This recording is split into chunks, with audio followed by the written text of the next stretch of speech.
মানৱ দুৰ্বল দি মানুহক হত্যা কৰা হৈছে বুলি কৈছে। আচলতে চবতকৈ দুখৰ কথা সেইটোৱেই, কিবা এটা হৈ যদি দুৰ্ঘটনা হৈ তেখেত নাইকিয়া হৈছে তেতিয়াহ'লে ক'বলগীয়া একো নাছিলে, কিন্তু যিহেতু স্বয়ং মুখ্যমন্ত্ৰীজনে হত্যাৰ কথা কৈছে, গতিকে সেইটো চবতকৈ দুখ লগা কথা।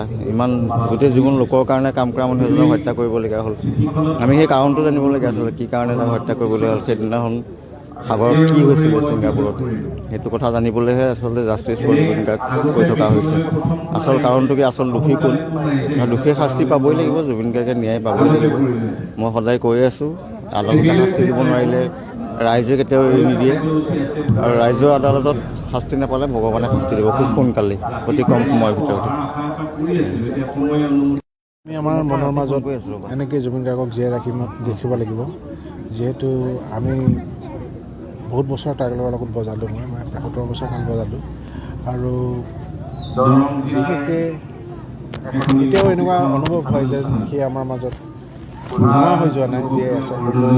আৰু আজি এইটো স্মৃতিচাৰণ অনুষ্ঠান, আমি তাক স্মৰণ কৰিম, আৰু সি যি অসমৰ ৰাজ্যত যি গীত বৰদান দি গ'ল, সেইখিনি আমি সযতনে ৰাখিব লাগিব। আৰু আজি এই অনুষ্ঠানত আহি মই নিজকে সৌভাগ্যৱান বুলি ভাবিছোঁ, যিহেতু জুবিন যদিও আমাৰ মাজত নাই, আমি সেইটো অনুভৱ এতিয়া হোৱা নাই।